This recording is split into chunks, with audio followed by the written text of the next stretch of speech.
Saya pertama kali secara pribadi sebenarnya itu eh, saya pertama kali mengenal Buya itu tentu ketika saya berinteraksi dengan Muhammadiyah.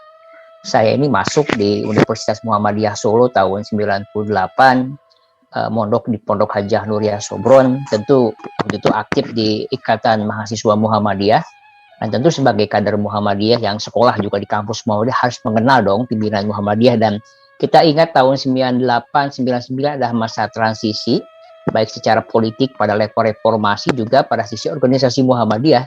Karena pada waktu itu pula Buya Syafi'i menerima tampuk kepemimpinan dari Pak Amin Rais ke beliau. Nah, jadi pada tahun itulah saya tentu harus dan mengenal nama besar Buya Ahmad Syafi'i Ma'arif. Waktu itu saya masih menjadi seorang aktivis IMM di Solo ya.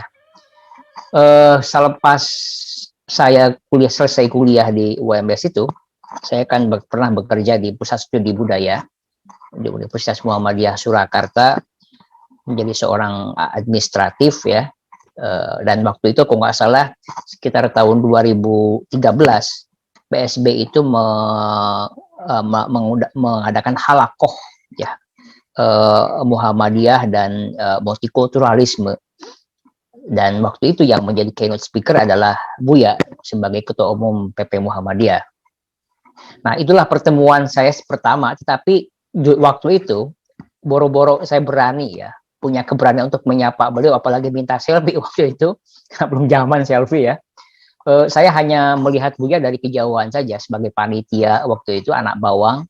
Saya melihat, oh ini tokoh besar pimpinan Muhammadiyah ya. Waktu itu senior saya, Mbak Yaya Hisbiah, itu adalah direktur eksekutif di situ.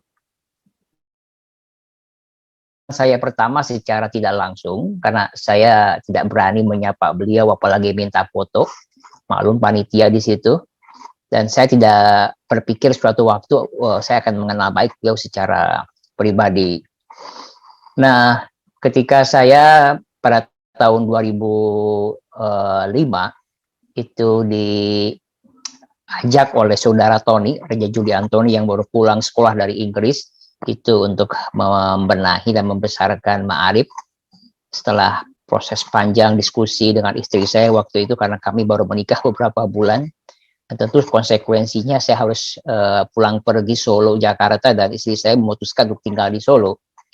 Itu satu pilihan yang berat buat kami waktu itu, dan saya akhirnya memutuskan pergi ke Jakarta, hijrah ke Jakarta, dan pada tahun 2006 awal saya bergabung di Ma'arif Institute.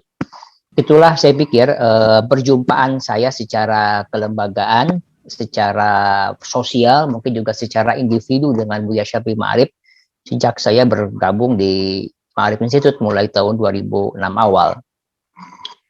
Dan saya pikir Buya juga tidak terlalu mengenal saya. Tahunya saya ini ya kader IMM dari UMS yang hijrah ke Jakarta, karena waktu itu saya membantu Tony, dan yang mungkin yang mencuri perhatian Buya pada waktu itu adalah karena saya biasa menulis di media massa. Waktu dulu saya di UMS, saya biasa belajar nulis di koran-koran lokal ya, ada Solo Post, ada Kedaulatan apa, ada KR apa namanya, Wawasan, ada Suara Merdeka gitu.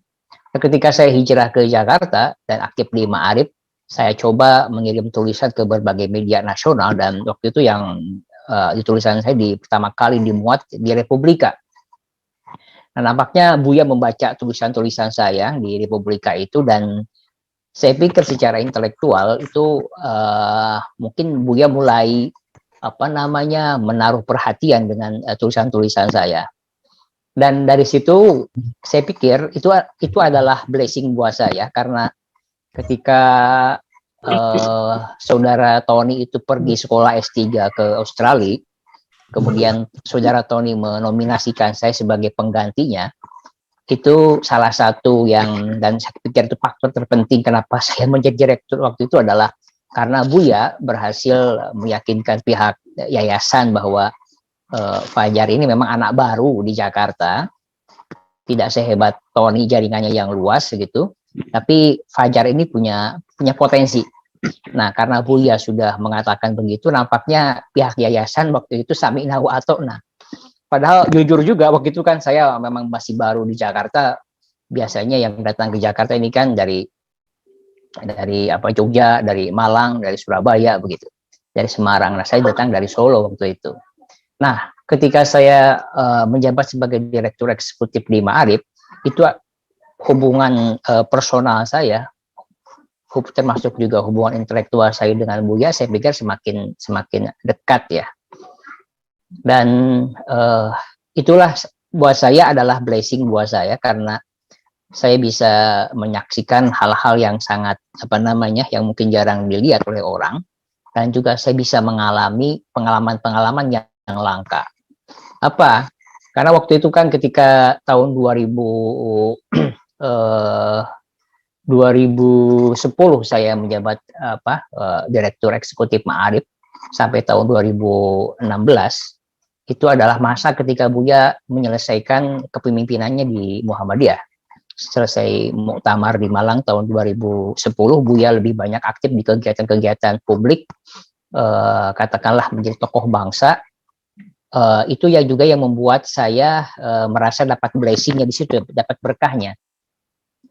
Ada banyak pengalaman mewah yang mau saya itu berharga dalam hidup saya, karena Buya juga merasa saya pimpinan Ma'arif mungkin harus dibantu.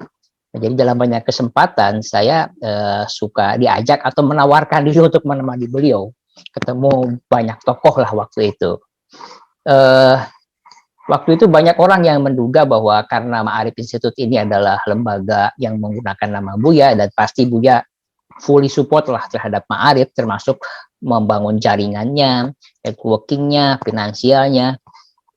Tapi sebenarnya sesungguhnya pada waktu itu Buya juga ada semacam mencoba menjaga jarak dengan Ma'arif ya, karena Buya merasa karena lembaga ini menggunakan nama individu beliau merasa kok ini seakan-akan jangan sampai itu beliau ketika meminta dukungan buat Ma'arif seakan-akan itu meminta dukungan buat dirinya pribadi gitu. Nah, itu yang saya belajar bahwa Buya ini tidak mau memanfaatkan hal-hal yang sifatnya itu strategis untuk kepentingan individunya, termasuk lembaga yang dianggap itu diasosiasikan dengan dirinya. Jadi dalam banyak kesempatan waktu itu, Buya tolong dong dibantu dikomunikasikan atau dilobikan mengenai Ma'arif ke ini. Apa jawaban Buya waktu itu? Anda saja yang maju, Anda pasti bisa. Nah, gitu ya. Itu satu sisi menarik buat saya ya, karena sekilas seakan-akan Buya ini enggan lah untuk membantu Ma'arif pada waktu itu, padahal lembaga itu memang dijadikan sebagai kaki intelektual beliau begitu loh. Tapi dalam kenyataannya beliau itu relatif menjaga jarak, jangan sampai terkesan beliau ini melekat dengan Ma'arif. Nah, tapi saya membaca bahwa itulah bagian dari proses kaderisasi yang Buya berikan kepada saya dan kawan-kawan di Ma'arif supaya kita ini bisa berkembang dengan kemampuan yang kita punya waktu itu. Maka yang saya saksikan itu adalah saya diberikan ruang oleh beliau untuk mengkomunikasikan kepentingan-kepentingan Ma'arif kepada jaringan yang lebih luas. Nah, apa yang menarik buat saya, pada waktu itu Buya justru setelah selesai purna kepemimpinan di Muhammadiyah, lebih banyak mencurahkan waktunya untuk mementingkan mu'alimin ya. Karena bahkan beliau ini diangkat oleh PP Muhammadiyah sebagai penanggung jawab pembangunan kampus terpadu madrasah mu'alimin di daerah Sedayu, Bantul. Nah, sebenarnya agak menarik ya, mantan ketua PP Muhammadiyah, kemudian beliau purna jabatan, tetapi beliau berbesar hati bahkan menawarkan diri untuk diberikan mandat sebagai ketua proyek pembangunan madrasah mu'alimin di kampus baru itu. Nah, apa yang saya dalami dari beliau adalah beliau betul-betul menghibahkan dirinya, menghibahkan waktunya itu untuk kepentingan Persyarikatan Muhammadiyah. Dan yang paling penting buat beliau waktu itu adalah, itu salah satu kegelisahannya adalah soal perkaderan di Muhammadiyah. Nah, ini saya pikir menjelaskan satu tulisan Pak Haidar ya, tahun 2019 kalau tidak salah, yang dimuat di Suara Muhammadiyah waktu itu, yang mengatakan bahwa Buya ini ibarat Raja Wali, burung Raja Wali yang terbang tinggi ke angkasa, tetapi beliau tidak mau membangun sarangnya sendiri. Ini ungkapan yang sangat ilustratif dari Pak Haidar yang mengenal juga pribadi beliau secara baik, yang mengatakan bahwa meskipun beliau ini tokoh besar, ya, tidak ada keinginan dalam diri beliau itu untuk membesarkan dirinya maupun institusi yang melekat dengan dirinya, tetapi apa yang dilakukan oleh Buya adalah membesarkan Muhammadiyah. Itu loh. Nah, saya beruntung secara pribadi menyaksikan Buya itu mendayagunakan semua jaringan yang luas itu untuk kepentingan Muhammadiyah, dalam khususnya untuk kepentingan pembangunan sekolah perkaderan mualimin. Karena beliau selalu mengatakan bahwa masa depan Muhammadiyah ini ada di sekolah perkaderan. Dan kita tahu bahwa di Muhammadiyah ada banyak sekolah perkaderan, termasuk juga sekolah saya juga di Sobron itu. Dan salah satu yang memang paling lama dan paling tua adalah Madrasah Mualimin, yang didirikan oleh Kiai Haji Ahmad Dahlan tahun 1918 ya. Nah, saya mengikuti betul bagaimana Buya mencurahkan waktunya bertungkus lumus ya untuk bisa memastikan bahwa pembangunan Madrasah Mualimin ini bisa terlaksana, bisa terwujud. Dan Anda bisa bayangkan itu beliau berjuang sejak tahun 2012, 2013 sampai sekarang untuk bisa memastikan pembangunan kampus Mualimin terpadu yang luasnya sekitar 6 hektar itu bisa terwujud. Itu kampus itu menelan pembiayaan kalau bisa total terbangun 400 sampai 450 miliar. Nah, Buya dengan segala kebesaran hatinya itu menawarkan diri untuk membantu pembangunan kampus itu. Dan tentu saya pikir Muhammadiyah juga sangat terbantu dengan apa yang telah dilakukan oleh Buya. Dan saya melihat disitulah salah satu pengorbanan terbesar waktu beliau. Dalam salah satu kesempatan beliau kirim pesan ya kepada saya waktu itu, mungkin juga kepada beberapa orang lain, bahwa salah satu hal yang menjadi harapan besarnya di penghujung usianya ini adalah soal pembangunan kampus terpadu Mualimin itu. Nah, dan yang menarik ya, dalam banyak kesempatan ketika saya mendampingi beliau, ketemu almarhum Pak Taufik Kemas misalnya, waktu beliau ketua MPR RI, kemudian ketemu Pak almarhum Pak Jakob Utama, dan ketemu banyak tokoh-tokoh lintas golongan, lintas agama, selalu menyampaikan bahwa sekolah Mualimin ini sekolah perkaderan. Meskipun itu yang dikader adalah kader Muhammadiyah, tetapi visinya visi kebangsaan, visi kemanusiaan. Beliau selalu bilang, jangan khawatir bahwa sekolah perkaderan seperti Mualimin ini itu lebih berorientasi kepada kebangsaan dan kemanusiaan global. Dan tidak akan membuat orientasinya kepada pengkotakan bahasanya. Nah, saya membaca itu salah satu ikhtiar ya Buya, satu untuk mempromosikan sekolah perkaderan Muhammadiyah kepada dunia luar yang lebih luas. Yang kedua, untuk meyakinkan bahwa apa yang sekarang yang diperjuangkan oleh Buya bersama pimpinan Muhammadiyah membangun sekolah perkaderan untuk kepentingan bangsa yang lebih luas. Makanya kan kalau kita dengar dalam banyak kesempatan, kalau Buya menasehati atau ngobrol dengan kader-kader Muhammadiyah, terutama di Mualimin itu, beliau selalu bilang, kita harus melakukan reorientasi perkaderan. Kalau selama ini orientasi perkaderan itu membangun kader persyarikatan, kader umat, kader bangsa, dan kader kemanusiaan, maka menurut Buya itu kita harus dibalik logikanya. Yang pertama itu kita adalah berorientasi membangun kader kemanusiaan yang punya visi global, visi mondial, berpijak kepada nilai-nilai etik Al-Quran yang universal. Level kedua adalah membangun kader kebangsaan atau kader bangsa. Yang berikutnya kader umat dan kader persyarikatan. Jadi Buya mencoba merubah piramida orientasi perkaderan itu dengan menonjolkan aspek-aspek yang lebih universal dengan tetap berpijak kepada sistem nilai Al-Quran itu sendiri. Nah, itu yang saya jumpai bahwa bahkan yang saya juga salut sebenarnya adalah dengan ketokohan beliau yang begitu besar, ya, beliau itu tidak sungkan untuk menenteng proposal itu ke banyak orang. Saya pernah dalam satu kesempatan gitu, sekitar tahun 2013, itu diajak Buya menemui satu pengusaha Muslim keturunan Arab begitu. Beliau dan orang ini lalu bilang, Fajar itu tolong bawakan kopikan proposal ya, gitu ya. Saya bawa proposal itu. Nah, tapi yang menarik adalah ketika mau masuk ruangan, ketika mau ketemu temannya itu, beliau bilang, mana proposalnya? Saya yang bawa. Gitu.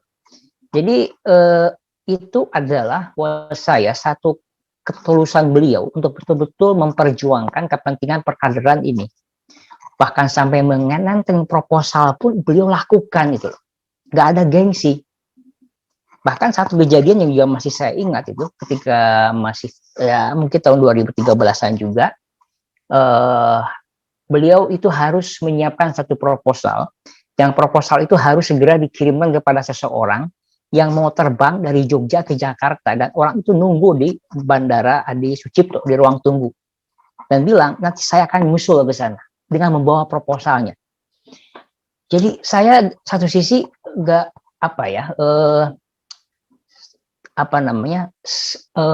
speechless begitu ya. Kan Buya bisa nyuruh siapapun, panitia yang suruh ke sana antar itu proposalnya. Tapi Buya merasa karena ini ada sangat personal, beliau yang harus menyampaikan, beliau yang harus mengurusnya, beliau lakukan itu sendiri. Gitu loh. Jadi saya banyak melihat hal-hal itu yang mungkin sepintas itu nggak menarik buat orang, tetapi buat saya itu luar biasa. Jadi yang saya baca waktu-waktu beliau ini adalah yang terakhir itu adalah memastikan sekolah ini betul-betul terwujud begitu. Saya tahu beliau kalau ketemu banyak tokoh kalangan ya, bukan hanya bukan hanya pengusaha ya, tokoh-tokoh intelektual, lintas agama, termasuk pejabat di Republik ini, itu selalu beliau menyampaikan pentingnya membangun perkaderan.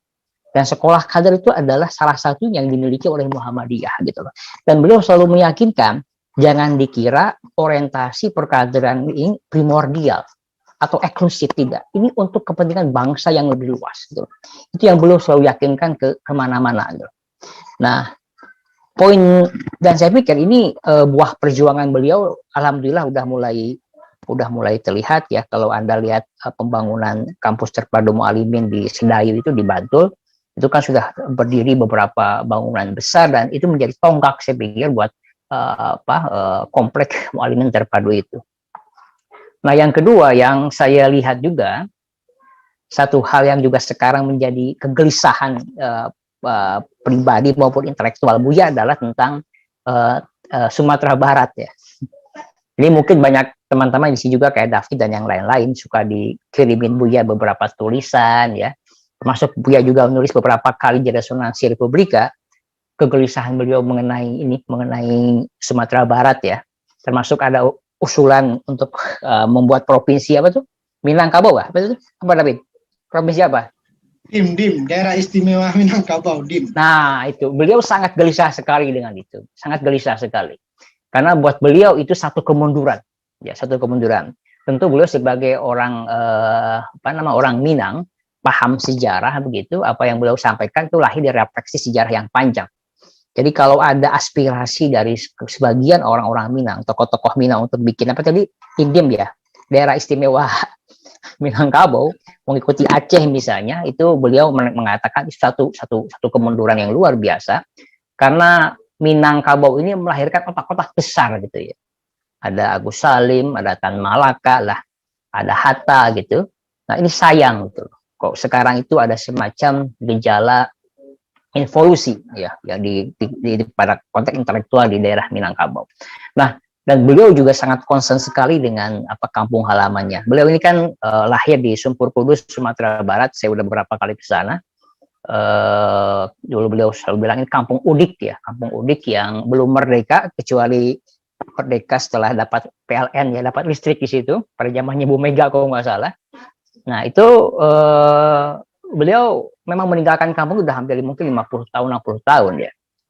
Nah sekarang salah satu kegelisahan beliau dan yang jadi perhatian beliau adalah memperhatikan membangun kampungnya Sumpur Kudus itu. Dan kita bisa baca misalnya beberapa waktu beliau tuliskan tentang cerita pengalaman kader alumni Mualimin Jogja yang diutus untuk berdakwah di daerah Sumpur Kudus ya. Itu kan dalam tradisi Mualimin disebut dengan anak panah Muhammadiyah. Jadi setiap kader yang menyelesaikan pendidikan selama 6 tahun, lalu dia diberikan tugas pengabdian mengajar, mendakwah di daerah terpencil, itu disebut dengan anak panah Muhammadiyah.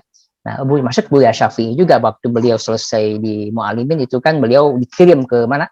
Ke NTB kalau nggak salah ya, ke Mataram kalau nggak salah. Nah, itu bagian dari refleksi anak panah Muhammadiyah.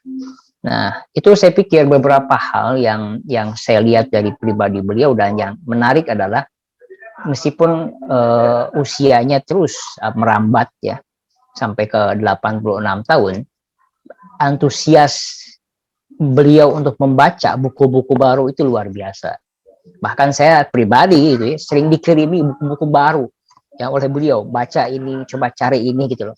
Jadi ini buat saya, wah ini Buya ini betul-betul progresivitasnya terjaga gitu loh. Dan makin lama pikiran-pikiran Buya ini makin dinamis lah, makin progresif. Berbeda dengan kecenderungan banyak pemikir biasanya yang saya dengar. Biasanya kalau pemikir-pemikir itu yang katakanlah progresif gitu ya, liberal gitu, di masa mudanya ketika menjelang masa senjanya kan itu biasanya mengalami spiritualitas gitu ya. Jadi dia lebih spiritualis lah. Nah, kalau Buya tentu ya sebagai seorang muslim, menurut saya beliau ini sangat spiritualis ya. Tapi dari sisi pemikiran itu pemikirannya terus menurut saya mencapai level yang paling maksimal ya, progresivitasnya gitu loh. Dan beliau selalu gelisah dengan hal-hal baru dan apa yang juga menjadi concern banyak orang. Satu hal yang mungkin banyak orang bertanya ya, orang bisa melihat sosok Buya secara intelektual sebagai guru bangsa dari periode ke periode gitu ya, dari zaman ke zaman, itu pasti ada perbedaan gitu ya. Saya katakan itu memang itulah yang terjadi. Tetapi apa yang beliau lakukan itu adalah menurut hemat saya itu karena demi kepentingan yang lebih besar begitu loh.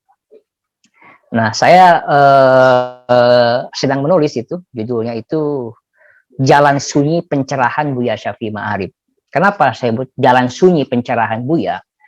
Karena tidak banyak orang yang mengerti, dan memang Buya juga tidak banyak cerita bahwa apa yang Buya jalani selama ini itu betul jalan-jalan sunyi, orang tidak tahu, tetapi itu bagian dari jalan pencerahan jangka panjang gitu. Salah satunya apa? Beliau bertungkus lumus untuk kepentingan sekolah perkaderan itu, memang baru Mualimin begitu, tapi kan impactnya bisa berjangka panjang gitu loh. Nah, ini menurut hemat saya banyak orang yang mungkin di kalangan warga Muhammadiyah belum tentu juga mengerti dan mengetahui gitu loh. Karena kan orang lebih suka narasi-narasi besar di media ya, yang mungkin sifatnya itu heroik, bombastis begitu. Dan orang mungkin nggak terlalu mengenal apa yang sedang dilakukan Buya secara silent selama ini.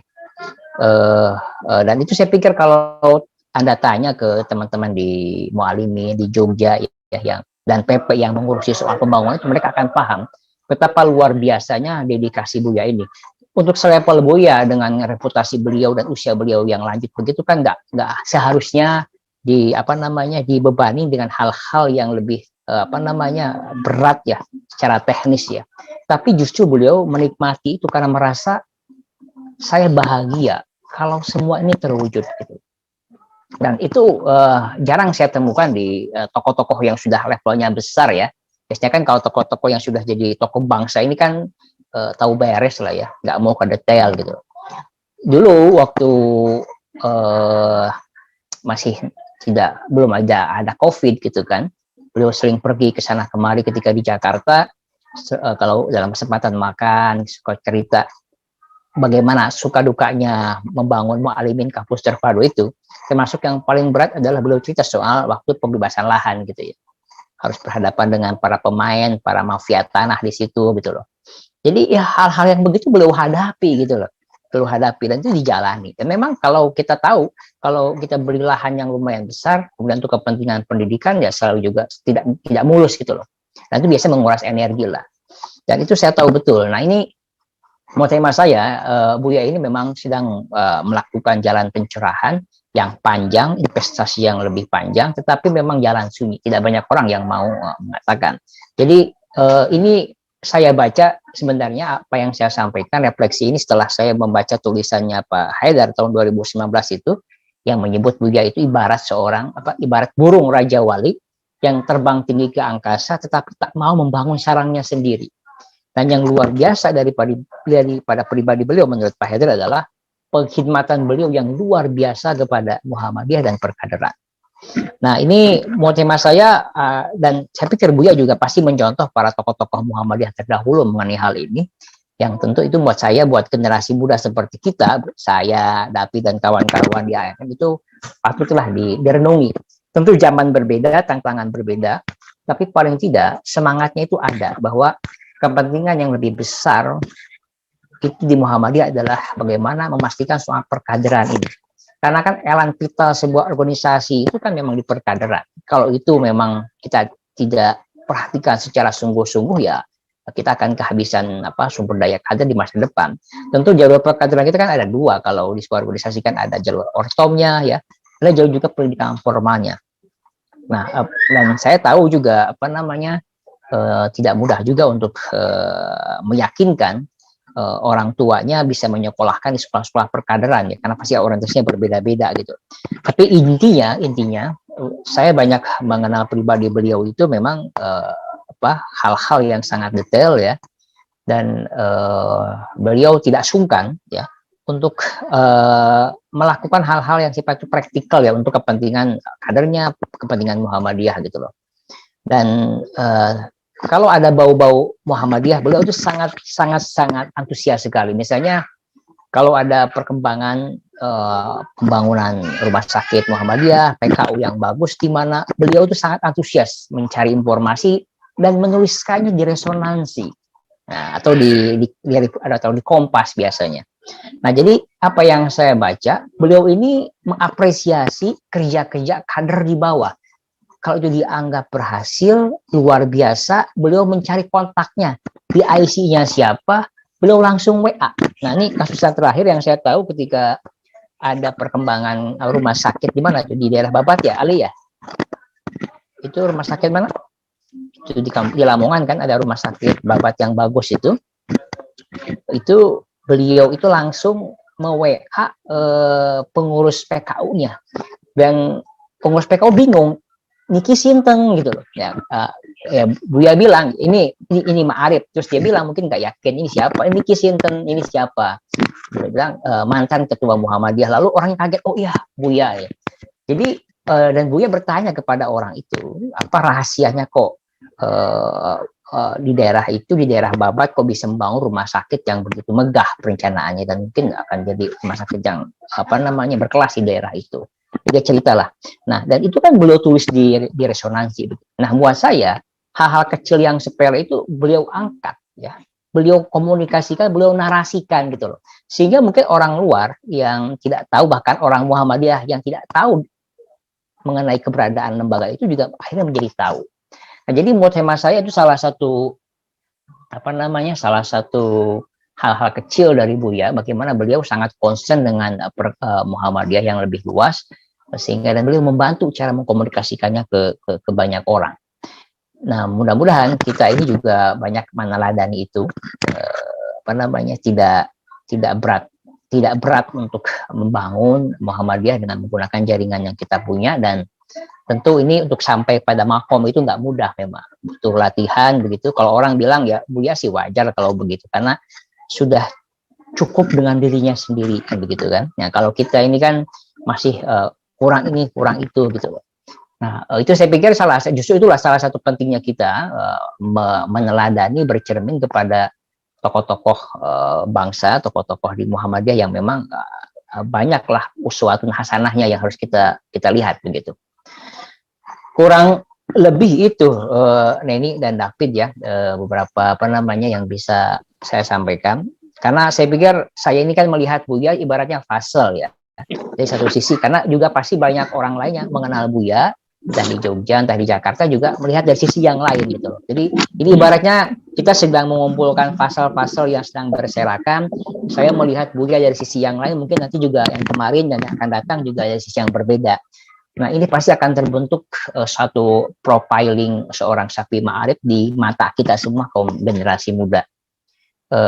Yang paling penting saya belajar satu hal juga, meskipun beliau ini kan apa namanya dan saya pikir pesan beliau ke banyak orang seperti kita itu adalah kita ini harus luas dalam pergaulan, ya, dan luas dalam berinteraksi gitu, luas dan luas. Nah itu kan maknanya sangat dalam, dan dalam banyak momen-momen politik yang krusial di Republik ini, itu memang melibatkan Muhammadiyah, salah satu key isunya misalnya, beliau selalu berpesan kita ini harus luas dan luas gitu loh, dan jangan sampai cepat patah gitu loh. Kalau istilah Sundanya itu lulus jujur ya.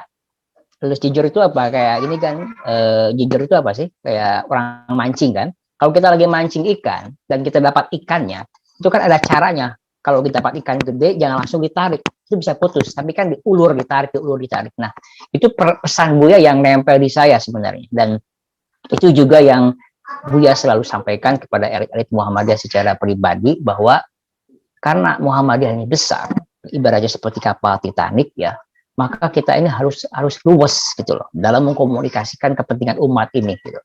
Jangan sampai cepat patah arang ya, baper lah istilah anak sekarang begitu. Tetapi kita harus berpikir jangka panjang tanpa mengorbankan prinsip-prinsip kita gitu. Dan saya saksikan dalam proses komunikasi dan proses negosiasi itu Buya melakukan itu, dan buat saya beliau ini apa namanya, bukan hanya progresif ya dari sisi pemikiran, karena memang beliau seorang pembaharu, tapi juga dari sisi visi politik beliau juga progresif sebenarnya. Cuma kan nggak terlalu banyak orang melihat itu sisi itunya. Cara beliau mengkomunikasikan, cara beliau bertemu dengan banyak orang, itu saya pikir itu progresif. Saya ingat waktu saya menemani Buya ketemu almarhum Pak Taufik Kemas di rumahnya di Teguh Umar,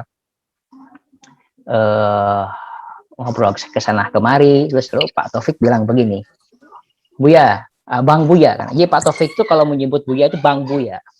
Bang Buya, saya ini memang agak berbeda dengan istri saya.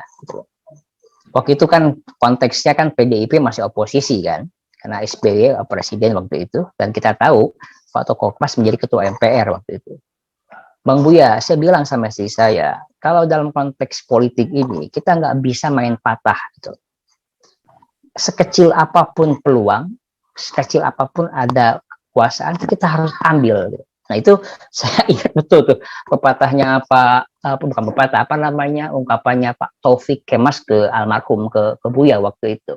Makanya kan kita menyaksikan pada waktu itu ketika zamannya Pak SBY, sekeras apapun posisi politiknya Bu Mega terhadap Pak SBY waktu itu kan, Pak Taufik mencoba menjembatani sampai akhirnya kan beliau jadi ketua MPR, dan salah satu diplomasi politik yang dianggap berhasil pada waktu itu adalah berhasil meloloskan 1 Juni itu sebagai hari kelahiran Pancasila pada masa SBY gitu. Nah ini tentu apa namanya, pengalaman mewah buat saya ya, menampingi Buya ketemu banyak orang, ketemu tokoh-tokoh lintas golongan, yang itu banyak pelajaran yang saya pelajari dari beliau. Dan menurut hemat saya, luasnya radius pergaulan itulah yang membuat beliau juga berpikir lebih luas gitu ya, kemudian punya jaringan yang luar biasa luas begitu, dan itulah yang luar biasa, jaringan luas itu beliau manfaatkan, ditarik untuk kepentingan Muhammadiyah gitu loh. Itu yang saya lihat, kita untuk kepentingan Muhammadiyah secara institusi ya, bukan sekedar individu. Dan itu yang saya juga kadang satu sisi agak jengkel waktu secara pribadi ya, Buya ini apa-apa kok mualimin, apa-apa kok mualimin, terus mikirin ma'arifnya gimana gitu. Nah itu wajar, itu keluh kesah saya pada waktu itu. Tapi setelah saya jalani, saya renungi, itulah pelajaran dan cara mendidik Buya kepada kader-kadernya, bahwa Anda itu bisa gitu loh, tanpa harus apa namanya, mengandalkan mulut saya bicara, Anda itu bisa. Nah itu beberapa mungkin kesan-kesan personal saya selama ini perjalanan dengan Buya, dan sayangnya udah gara-gara COVID ini saya udah nggak lama ketemu secara fisik, meskipun beberapa kali ke Jogja. Beliau selalu menghindar, belum berani. Apalagi beliau kan sempat menjadi OTG ya awal Februari, dan alhamdulillah kan bisa sehat sampai sekarang. Mudah-mudahan beliau dikaruniai umur panjang dan kesehatan, dan tetap tidak lelah, saya pikir, untuk membimbing dan memberikan pencerahan buat kita di generasi muda Muhammadiyah pada khususnya, dan juga tentu untuk kepentingan bangsa pada hal yang lebih luas. Terima kasih Neni dan David. Silakan dilanjut.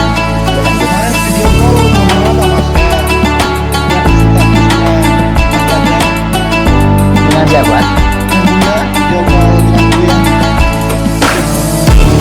Itu biasa lah. Nggak ada yang ya, sebenarnya kan hampir tiap hari pasti Buya kirim pesan ya ke banyak orang ya, mungkin juga ke David juga ya, ke saya gitu. Banyak cerita lah, tapi yang lebih banyak hal-hal yang lebih besar lah yang beliau gelisahkan. Selalu menyuruh, coba cari buku ini, ya pasti ada yang menarik, cari buku ini gitu loh. Jadi itu juga membuat saya juga harus baca terus gitu loh.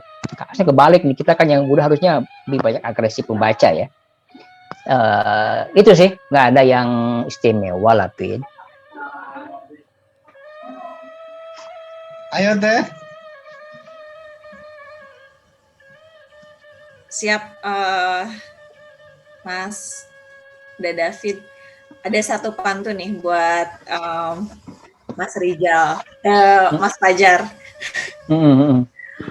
Pantunnya gini nih, bila common sense kita rusak, masih bisa diperbaiki dengan akhlak bijak dan arif. Semoga Mas Fajar Uihak bisa menjadi estafeta sosok Buya Syafi'i Ma'arif. Amin. Berat. Kenapa? Mas Fajar, tentu saja kita semua juga tahu ya bahwa Mas Fajar ini adalah tokoh muda, kemudian penulis juga buku membela Islam, membela kemanusiaan, yang kita tahu sama-sama tulisan-tulisan Mas Fajar ini, dan pemikirannya juga sangat menginspirasi kaum muda gitu ya. Khususnya saya sering beberapa kali juga membaca tulisan-tulisannya Mas Fajar.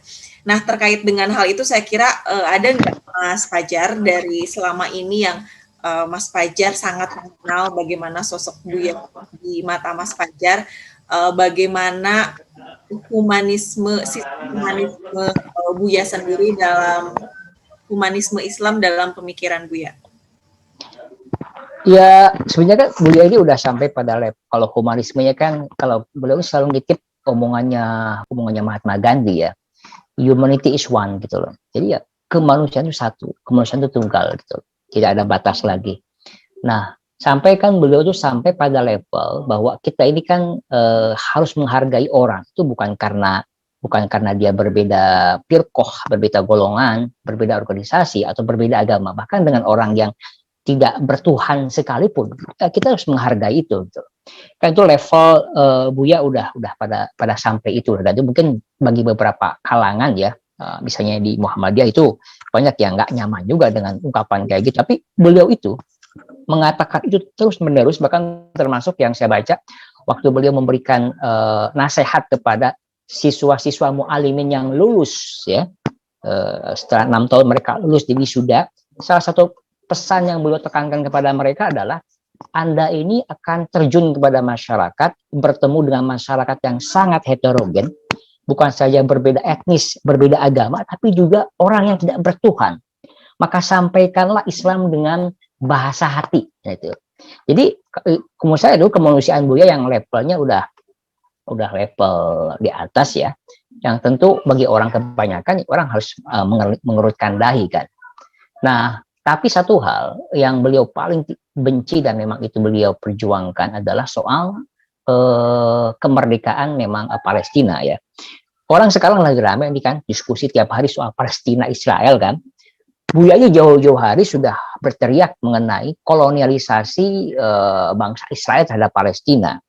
Dan itu kan Anda kalau tahu baca bukunya Gilad Azmon, yang buku kecil itu, buku saku, itu adalah hasil korespondensi Buya dengan seorang Yahudi ya, mantan Zionis yang sekarang itu membela kepentingan kemerdekaan Palestina, namanya Gilad Azmon. Gilad Azmon ini kakeknya seorang tentara agen Mossad ya, yang radikal, yang pasti dia sangat membenci Palestina. Nah, Gilad ini juga pada awal seorang tentara Zionis juga, dan dia lama-lama dia sampai pada titik balik yang merasa bahwa apa yang dilakukan oleh bangsa Zionis Israel itu memang salah gitu loh. Nah, dia akhirnya apa? Dia keluar dari Zionisme dan menjadi seorang pembela kemerdekaan Palestina. Orangnya tinggal di Inggris gitu. Dan itu bukunya kan Gilad Azmon itu kalau kita baca ya itu korespondensi Buya secara elektronik sebenarnya, dan belum pernah ketemu fisik sama Gilad. Sempat juga mungkin komunikasi mungkin komunikasi email kalau nggak salah, dan waktu Gilad Azmon ke Bali difasilitasi oleh Kiki Darmawan, ada satu acara di sana karena Gilad ini seorang musisi, dia saksofonis gitu. Dia datang ke Bali difasilitasi oleh Kiki Darmawan, dan waktu itu kan kita mencoba mempertemukan Buya dengan Gilad Azmon di Jakarta. Saya kontak Kiki waktu itu, tapi sayangnya nggak ketemu karena Gilad harus terbang karena dia pikir keamanan dia itu memang terancam. Semua agen Mossad juga ini menginginkan nyawanya Gilad Azmon waktu itu. Jadi tema saya level kemanusiaan Buya itu memang sampai ke sana. Beliau ya bahkan kalau orang sekarang berteriak anti Zionis gitu ya, itu beliau udah lama. Nah, cuma mungkin sekarang ada momen politiknya aja, apalagi ada era polarisasi sekarang kan. Jadi itu yang saya temui ya, humanisasi Buya itu ya udah pada level itu. Bahkan beliau bilang, salah satu pengalaman spiritual juga, beliau kan teman dekatnya dengan dulu ada namanya pemimpin kardinal itu Kardinal Julius Darma-Atmaja sebelum Kardinal Ignatius Suharyo. Itu beliau sangat dekat sekali dengan Kardinal Julius Darma-Atmaja. Sekarang dia lagi di Girisonta di daerah Semarang kalau nggak salah. Itu sangat kenal, sangat dekat sekali persahabatannya. Termasuk dengan seorang Biko, namanya Biku Panyaparo Mahatera, pemimpin Wihara Mendut di daerah Magelang. Beliau sangat dekat sekali. Bahkan dia bilang, ya ini saya merasa sangat bersaudara betul dengan sang biku ini. Beliau sangat mengagumi kesederhanaan seorang biku. Jadi kalau udah bicara pertemanan, beliau tidak lagi melihat imannya apa gitu loh, tapi humanisasi hubungan kemanusiaan yang sangat dalam. Termasuk juga dengan Pak Jakob Utama almarhum ya, beliau sangat dekat. Nah, jadi kalau saya belajar dari beliau ya, beliau ini udah melintas batas ya. Tapi bukan dalam arti passing over seperti depresinya jam Esdan itu, ada tulisan itu soalnya. Tapi beliau, maksud saya itu kemanusiaan yang saya lihat, yang saya hayati dari beliau, dan itu tidak semua orang bisa melakukan itu gitu loh. Itu kalau apa yang saya cermati mengenai humanisme seorang Syafi'i Ma'arif. Saya juga sama pernah menulis 85 tahun Syafi'i Ma'arif menyapa lintas batas generasi. Itu tulisan saya yang dipublikasikan di hari ulang tahunnya kemarin 85 Buya gitu ya. Tapi gini Mas Fajar, tadi Mas Fajar sudah menyampaikan ya bagaimana suara Buya terhadap Palestina juga lebih dulu disuarakan, dan sebetulnya di mata kami juga perempuan muda milenial, kami juga masih milenial Mas Fajar. Iya percayalah. Buya, saya kira semua juga sama-sama sepakat bahwa Buya adalah teladan panutan bersama, sosok sepuh yang mengayomi hidup dengan kesederhanaan, kemudian kejujuran, jauh dari hedonisme, kemudian ultra konsumerisme dan pragmatisme sosial. Dan Buya juga seorang demokrat sejati, pluralis, liberalis, tapi juga sangat religius. Tapi saya ada catatan penting karena saya bergerak di isu-isu perempuan dan anak Mas Fajar.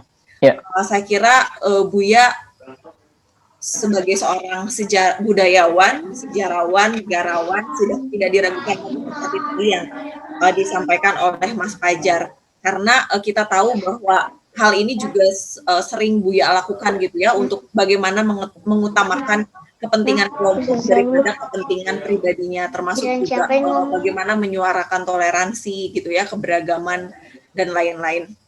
Tapi ada hal yang saya highlight, Mas Fajar. Iya, gimana?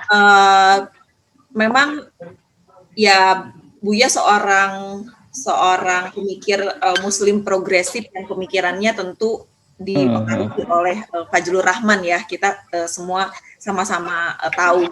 Iya. Dan Tapi bagi saya gini Mas Fajar, bagi seorang pemikir Muslim progresif, rasa-rasanya sebetulnya belum lengkap ya kalau Buya belum berbicara mengenai masalah perempuan, karena memang sejauh ini juga belum ada buku atau tulisan secara khusus yang membahas dan concern terhadap perjuangan-perjuangan perempuan. Nah, nanti sebenarnya di hari Senin ya, hari Senin itu bahwa bagaimana, dan sekarang kan persoalan-persoalan perempuan itu, isu-isu perempuan hari ini semakin kompleks Mas Fajar dan semakin mengkhawatirkan. Mungkin belum disinggung juga dari tadi apa yang Mas Fajar sampaikan soal ini.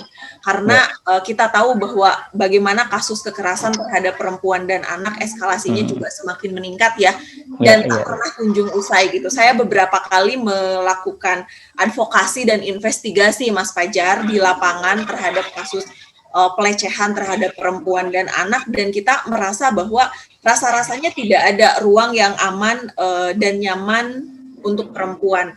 Jadi bahkan memang orang terdekat kita sendiri pun Mas Fajar itu tidak bisa ada jaminan bisa melindungi kaum perempuan gitu ya.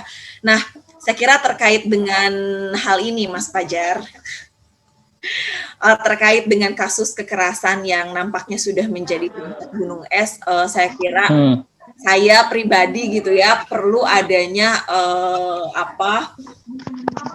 dukungan dari Buya sang muazin bangsa. Saya senang banget tuh kalau sama Mas David tuh bilangnya sang muazin bangsa.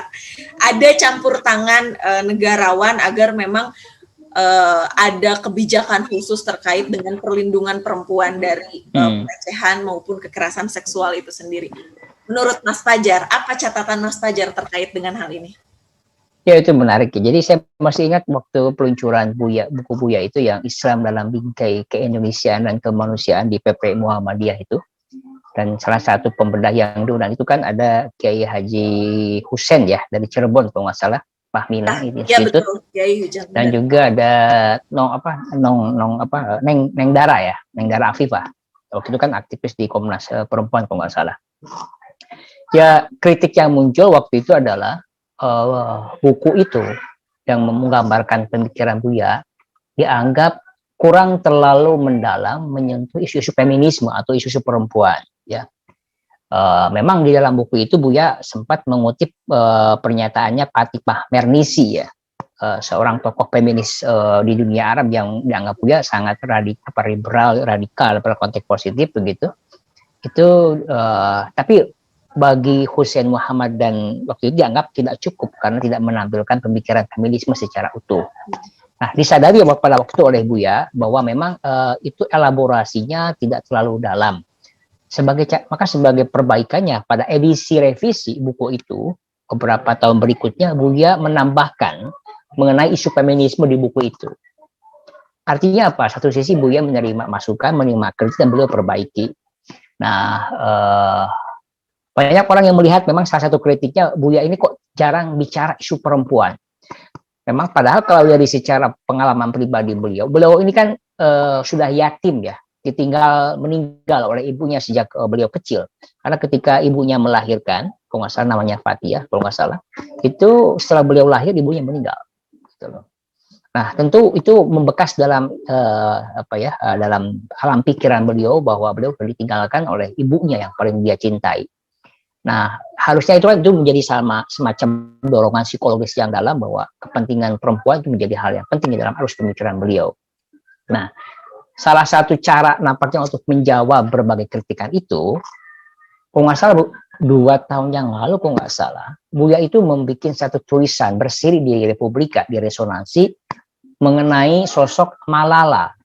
Ya, dan itu udah diterbitkan jadi buku saku kalau tidak salah.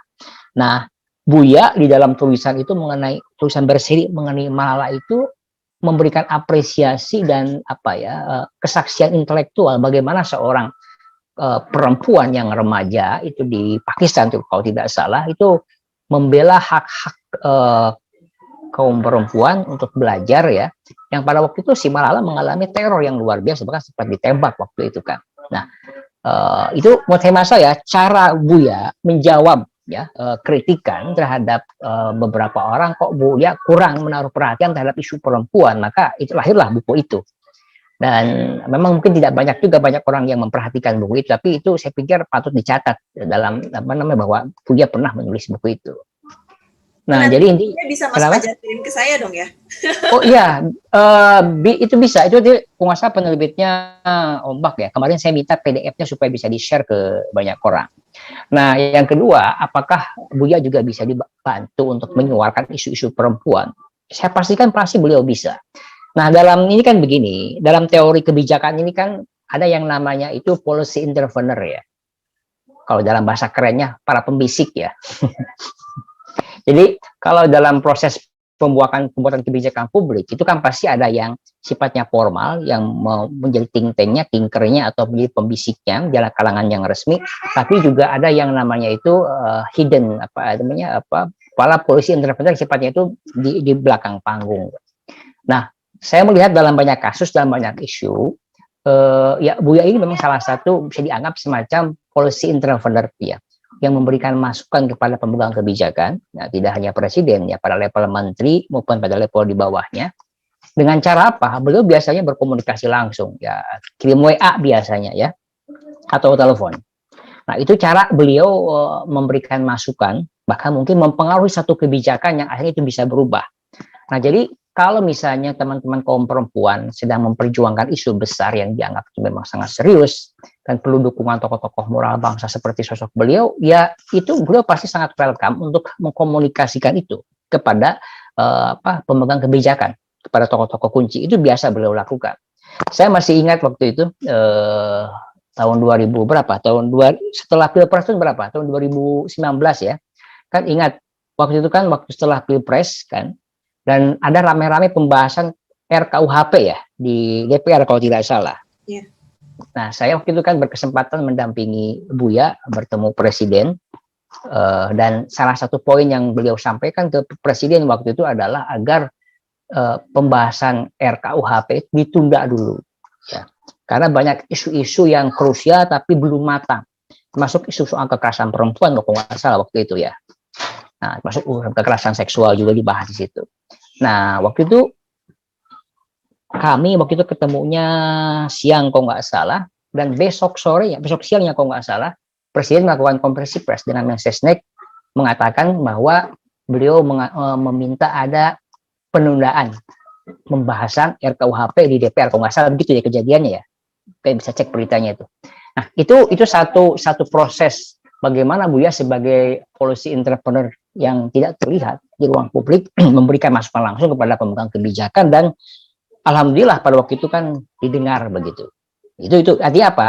Dengan kasus semacam ini, kalau ada perjuangan isu-isu perempuan, saya pikir sangat baik sekali dikomunikasikan kepada beliau, mengundang beliau diskusi secara virtual misalnya, dan apa yang bisa beliau lakukan untuk mengkomunikasikan perjuangan itu. Kurang lebih begitu nih tip-tipnya. Terima kasih Mas Fajar.